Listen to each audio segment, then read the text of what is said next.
Marc Marquez embraces rainy weather at Phillip Island.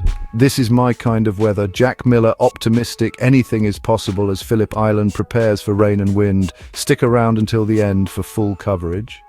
Local favourite Jack Miller is keeping his spirits high as he heads into this weekend's Australian Grand Prix, convinced that Phillip Island's iconic track could provide an opportunity for an unexpected result.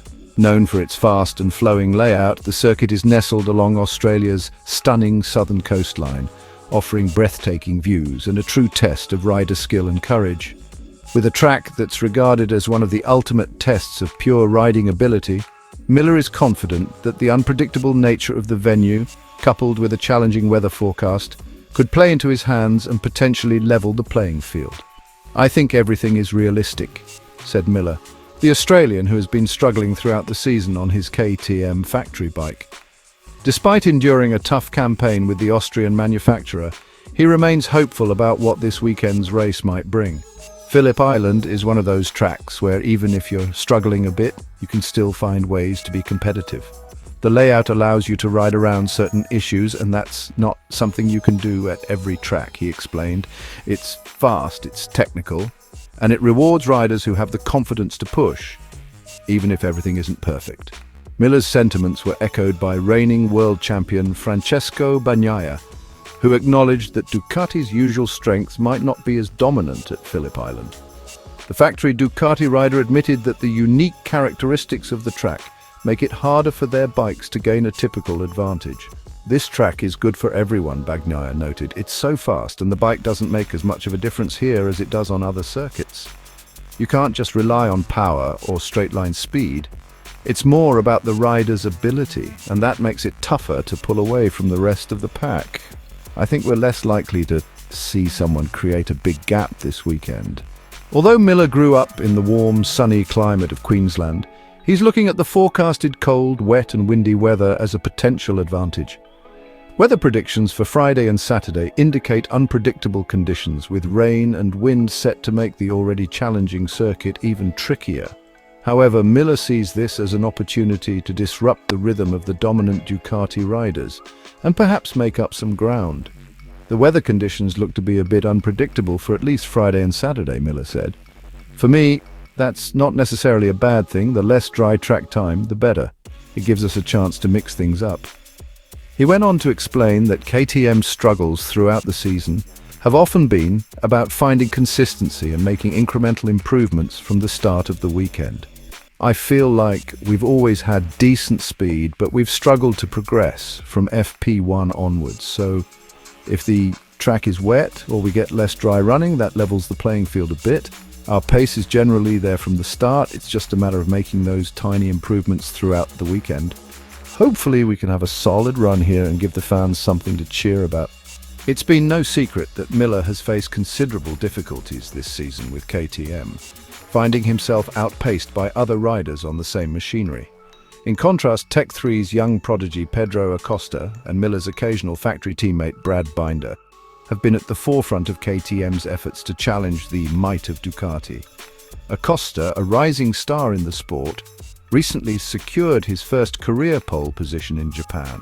However, his hopes of a breakthrough win were dashed when he crashed out of both the sprint and main races, despite having shown promising speed throughout the weekend. "There's no denying that I've had my share of issues this season," Miller admitted candidly. "But credit where it's due, guys like Acosta and Binder have been able to get the most out of the bike and keep it competitive on Saturdays and Sundays.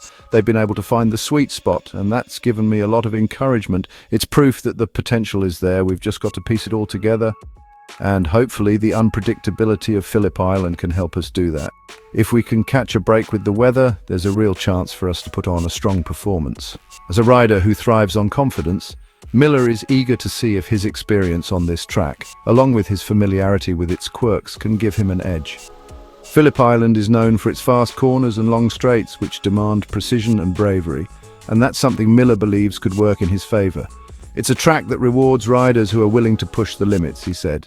"If you can commit and really throw the bike into those fast turns, you can make up a lot of ground, even if your setup isn't perfect."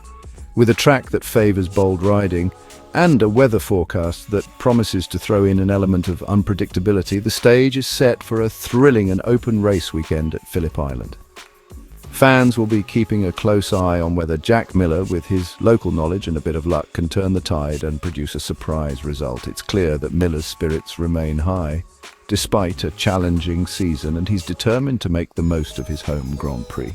With the roar of the Australian crowd behind him, he'll be hoping for the kind of performance that could remind everyone why he's still one of the most exciting riders on the grid. Marc Marquez expressed that he took the risk straight away to secure a Q2 spot during MotoGP practice for the Australian Grand Prix, even though he admitted he didn't gather much useful information for the race itself. Friday's schedule was disrupted as bad weather led to the cancellation of FP1, leaving riders with just one practice session in the afternoon. The unpredictable conditions meant everyone had to push hard during the session to post competitive lap times. Riders had only an hour to adapt to the newly resurfaced Phillip Island track, and with the constant threat of rain, every lap became crucial. Marquez ended up topping the timesheets with a lap of 1 minute and 27.770 seconds, leading a Gresini 1-2 finish, with his brother Alex following closely behind. Reflecting on his performance, the 8-time world champion said he felt comfortable on Phillip Island's anti-clockwise track layout, but acknowledged there were still areas that needed improvement. I took the risk straight away in the first lap, especially because it was very cloudy out there, Marquez said. I made sure to stay in the top positions because we must not forget that practice offers a chance to go directly to Q2. So from that moment we started well. I felt good on the track, but still there are some things to improve. Like every Friday, we now need to work harder because I know the rest will come step by step. The Australian GP weekend has posed its own set of challenges. Michelin has introduced 3 rear tyre options, with the medium and hard compounds featuring stiffer casings to endure the extreme thermal loads of the circuit. However, with rain-threatening practice sessions, gaining valuable data for race day has been difficult. Marquez heads into Saturday with limited information on how the tyres might perform over a long distance. The approach is completely different, Marquez added. Normally, you spend practice sessions working on race pace. Today, we tried to do that, but we were also pushing hard every lap to make sure we stayed in the top positions. Then we did a time attack, so there's not a lot of useful information yet, but tomorrow we'll have another chance to better understand the rear tyre. Right now, over about 15 laps, the tyres seem to be working fine. But the race will be around 29 or 30 laps, so we'll see if we can get more dry running tomorrow and learn more. In recent races, Marquez has been knocked out in Q2 3 times out of the last 4 Grand Prix, which underscores the significance of Saturday's qualifying. When asked to assess his current standing, Marquez emphasized how important it is to have a strong Saturday session.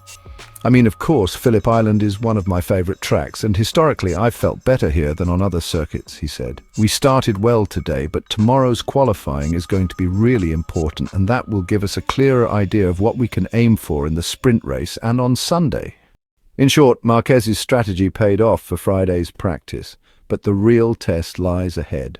With qualifying set to dictate his chances, the MotoGP star knows Saturday's session could determine if he can turn his strong start into a weekend victory. Hey MotoGP fans, don't forget to like and subscribe to stay updated with all the latest action.